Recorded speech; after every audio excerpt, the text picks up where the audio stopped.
룻이 밭에서 저녁까지 줍고 그 주운 것을 가지고 시어머니 나오미에게 돌아왔습니다. 오늘 본문 17절에 보니까 그 주운 것을 떠니 보리가 한 에바쯤 되었다고 합니다.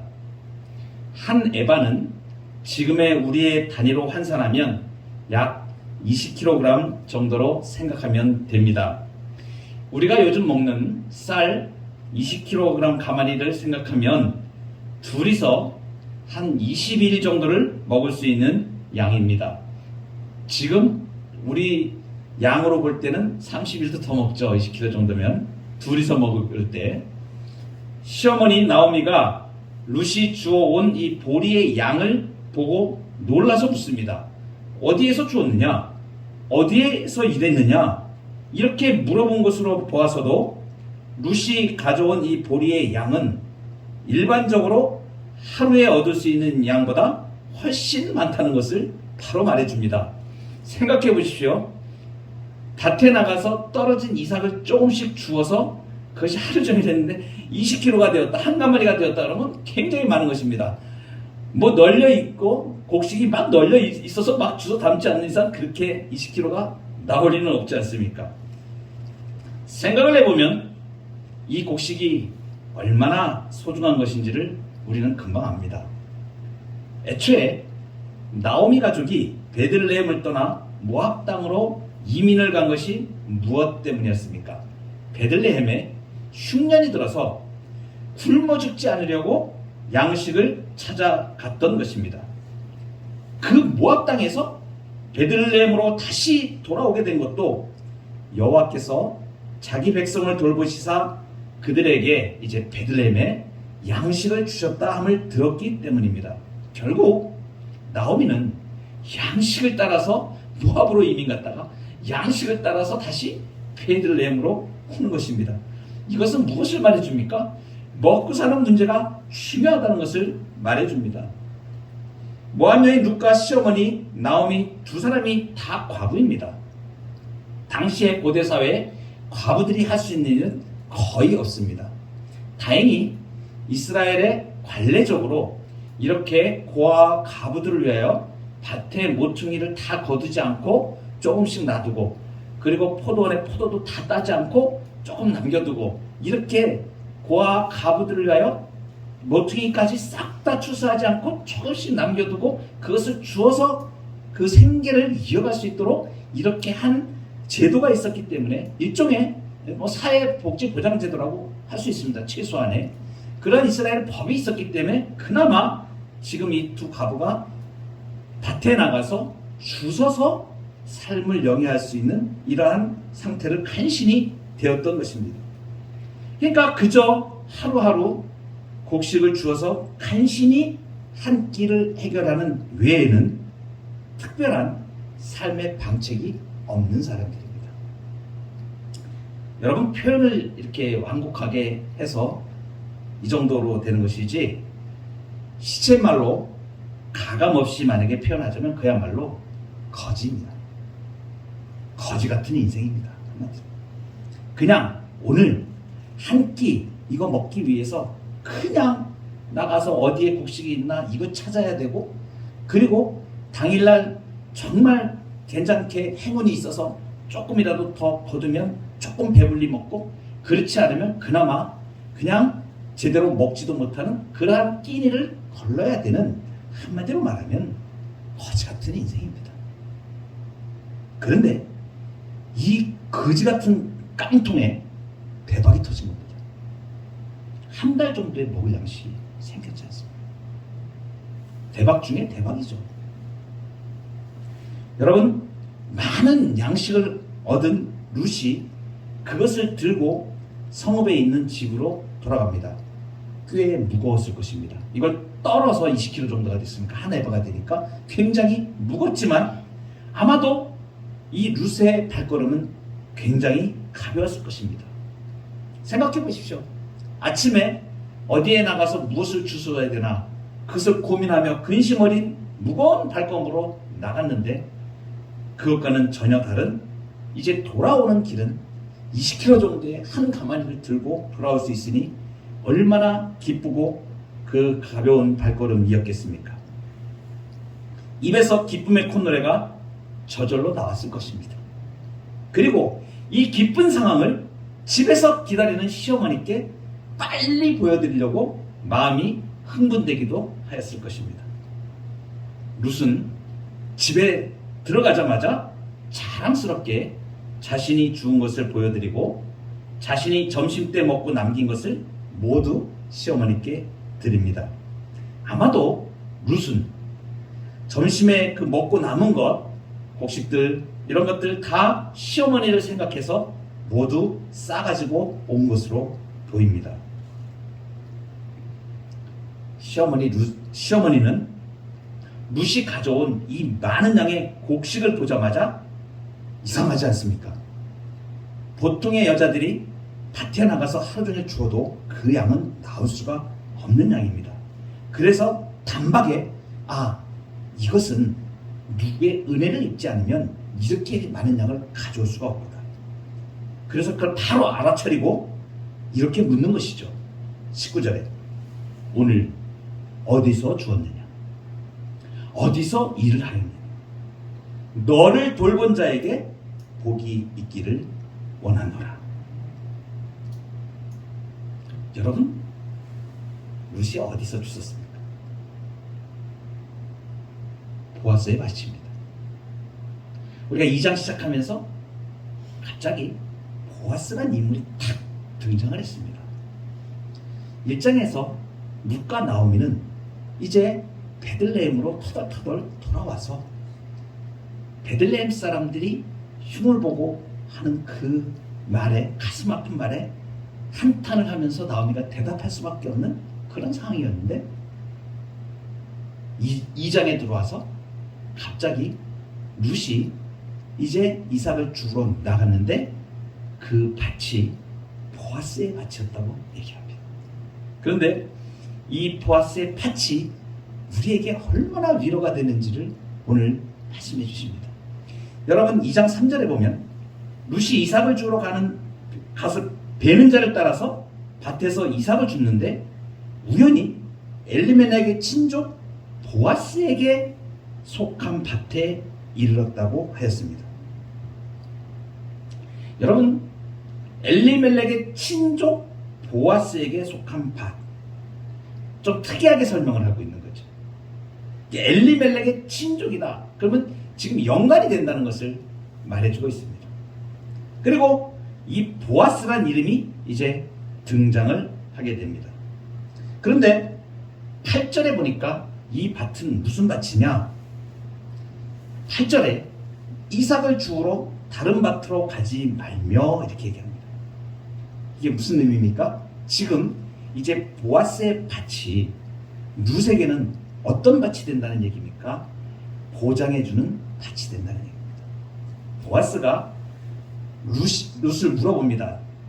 저 소녀가 누구이냐 물어보니까 사환들이 나오미와 함께 모압에서 돌아온 한 년. 내가 얘기를 들었는데 그 아이였구나. 그리고 바로 조치를 취하는데 너는 이제 다른 밭으로 가지 마라. 여러분 다른 밭으로 가지 마라. 이 밭에서 네가 얻을 것을 충분히 얻을 수 있다는 뜻으로 지금 얘기를 해주는 겁니다. 보장해 주는 겁니다. 여러분 생각을 해보세요. 이삭을 주우러 나가서 한 끼를 해결하는 그 룻의 입장에서는 오늘 이 밭을 갔다가 또 내일은 다른 어떤 추수하는 밭이 있는지를 알아봐야 되고 그것을 쫓아가야만 됩니다. 그리고 그것이 멀리 있을 수도 있고 또는 이삭이 얼마 없을 수도 있습니다. 그날에 따라서 다르고 밭의 상황에 따라 다 다릅니다. 그런데 보아스가 지금 얘기하는 이 밭은 너는 이제 다른 밭으로 가지 말고 이 밭에 머물러라 라고 하는 것은 보아스의 확실한 보호의 의중이 있는 것입니다. 수고하며 애쓰며 다른 곳으로 가지 말라는 이 말을 지금 해주는 것이죠. 그런데 이렇게 은혜를 베풀면서 소년들이 가져온 물듣기로 먹으라고 이렇게 얘기합니다. 그러니까 룻이 왜 저에게 이렇게 은혜를 베푸십니까?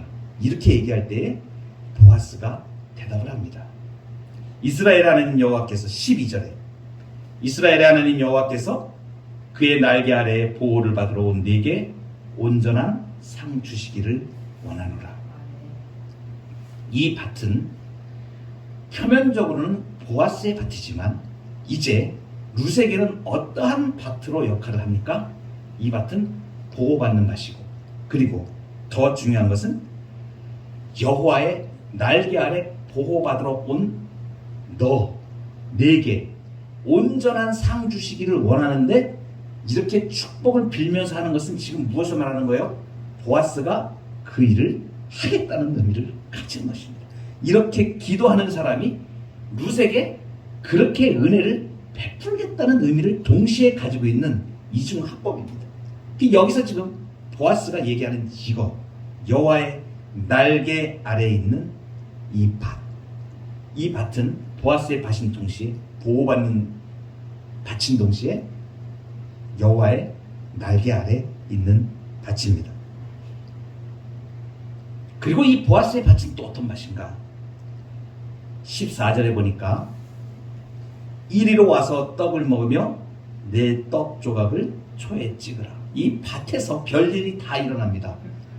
정말 난생 처음 만나는 보아스가 이 룻을 불러서 이렇게 은혜를 베풀면서 이제 데려다가 떡을 먹입니다. 내 떡 조각을 초에 찍으라. 이 밭에서 이제 생각을 해보십시오. 룻은 모압을 떠나와서 일면식도 아는 사람이 없는 베들레헴에 와 있는 모압 여인입니다.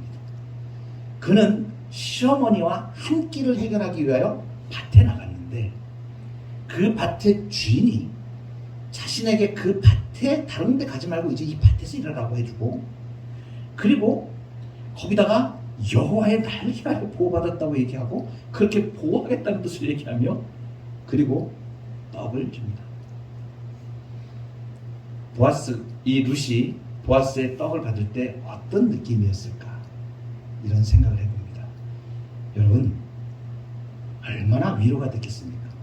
삶에 지치고 고달프고 한 끼를 해결할 수 있는 방법이 없어서 내일 한 끼도 해결할 수가 있을지 없을지 그것을 불투명하게 아무것도 대책이 없고 아무 방책이 없는 인생, 그 인생이 어느 날 느닷없이 보아스라는 사람을 만나서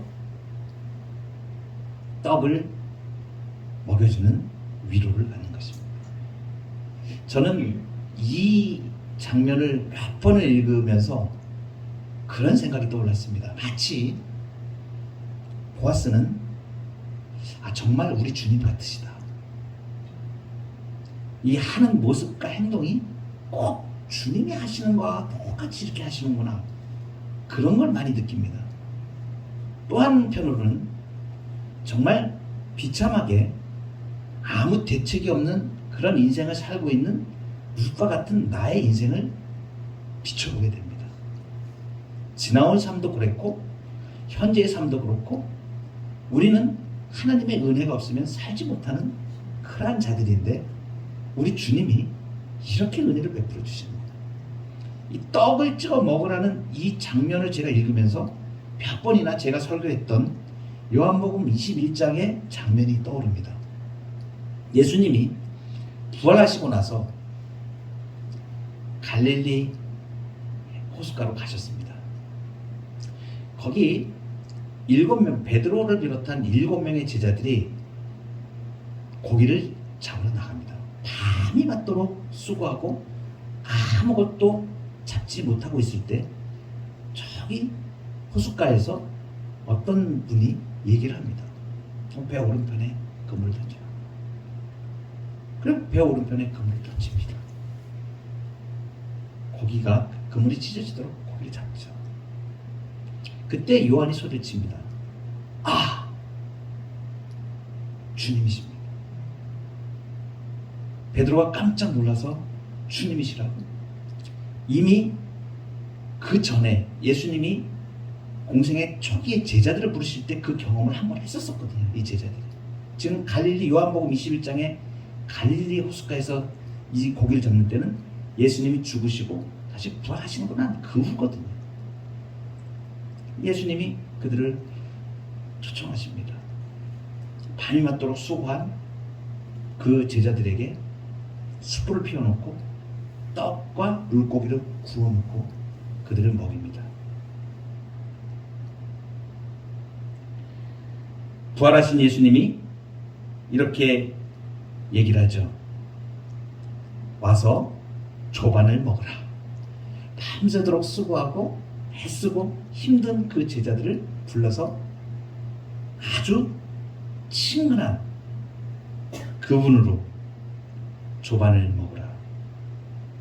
그때 주님이신 줄 아는 거로 당신이 누구냐 감히 묻는 자가 아무도 없었다고 요한복음에는 기록하고 있습니다. 그 조반을 먹은 다음에 베드로에게 물으시죠. 요한의 아들 시몬아, 내가 이 사람들보다 나를 더 사랑하느냐? 이 예수님과 제자의 이 진한 사랑의 고백이 있었던 그 자리에서 예수님은 먼저 이들이 배에서 수고하고 고기를 잡은 그 인생을 향하여 주님 따뜻하게 밥을 먹여주시면서 힘을 내라고, 내가 너희 주님이라고 그렇게 말씀하셨던 주님의 모습이 저는 자꾸 이 보아스의 모습에서 이렇게 오버랩이 됩니다. 룻을 향하여 와서 초를 찍어라, 떡을 주면서. 삶에 지친 우리를 친근하게 옆에 오셔서 부르셔서 먹이시는 위로의 주님의 모습을 봅니다. 이 장면을 보면서 제가 생각하는 것은 제 삶에 있었던 많은 시간의 족족 속에서 하나님께서 내가 힘들고 지치고 막막하고 삶에 답이 없었고 정말 내일 일을 어떻게 해야 될지 절망적인 상황들을 그 터널을 통과해 올 때에 주님께서 그때 옆에 계시면서 나를 위로하시고 먹여주시고 그리고 그 삶에서 다시 일어날 수 있도록 힘을 주셨던 그 하나님을, 그 주님을 경험했던 그러한 시간들을 떠올리게 됩니다. 사랑하는 가족들의 문제에 있어서도 그러하셨고 내 자녀들의 문제에 대해서도 그러하셨고 답이 없이 주님 앞에 울부짖으며 그 아들의 길을 열어달라고 주님 앞에 기도할 때 주님 정말 옆에서 위로하시면서 그 길을 열어주셨던 우리 하나님 아버지를 제가 보게 됩니다. 여러분, 보아스의 이 밭은 어떤 밭인가? 다섯 번째로 오늘 21절에 추수를 마치기까지 이 밭에서 일하라고 한 그 밭입니다. 추수를 마치기까지 이삭을 준 밭입니다. 여러분, 나오미가 룻에게 이렇게 말했죠. 오늘 어디서 주었느냐? 어디서 일을 하였느냐? 여러분, 오늘 어디서 살고 계십니까? 보아스의 밭은 우리에게 지금 말해주는 것이 무엇일까요? 보아스의 밭은 하나님의 섭리의 손길로 보호하시는 우리의 삶입니다. 우리는 우리의 삶 가운데에서 하나님이 섭리의 손길로 그 고통을 받을 때에, 그렇게 낙심하여 앉아있을 때에, 그리고 답이 없어서 앞이 보이지 않을 때에 우리 옆에 오셔서 위로하시며 내가 너와 함께 있어, 너의 힘이 되어줘, 내가 해결해줘, 그러면서 길을 열어주시고 우리의 삶을 인도해 가시는 예수님이 우리를 인도해 가시는 그 삶, 우리의 삶이 바로 보아스의 밭입니다. 지금 여러분 어떠한 문제 때문에 봉착해 있으십니까? 가족의 문제입니까? 사업의 문제 있습니까? 재정의 문제입니까? 간과하는 일이 잘 안 돼서 막히는 일이 있습니까? 자녀들의 미래가 불투명한 것들이 있습니까? 하나님의 섭리의 손길은 보아스의 밭에서 그 룻을 위로하시고 돌보시고 구해내셨던 것처럼 우리의 삶 가운데 하나님의 놀라우신 섭리의 손길로 우리의 삶을 일으켜 세우시고 위로해 주실 것을 믿으시기 바랍니다. 공중의 새를 보라. 심지도 않고 거두지도 않고 창고에 모아 들이지도 아니하되 너희 하늘 아버지께서 기르시나니 너희는 이것들보다 귀하지 아니하냐. 들의 백합화가 어떻게 자라는가 생각하여 보라.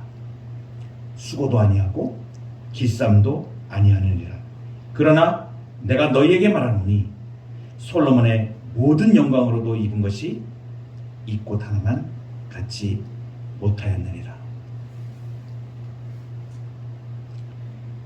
하나님의 섭리 역사를 경험하고 하나님의 위로를 받는 보아스의 밭, 룻이 그 보아스의 은혜의 손길, 여호와의 전능자의 날개 아래 보호받은 것처럼 우리의 삶 가운데 우리가 알지 못할 때에 하나님의 방법으로 우리의 길을 열어가시고 책임지시고 위로하시는 그 하나님을 경험하는 귀하고 복된 삶이 되기를 주의 이름으로 축복합니다.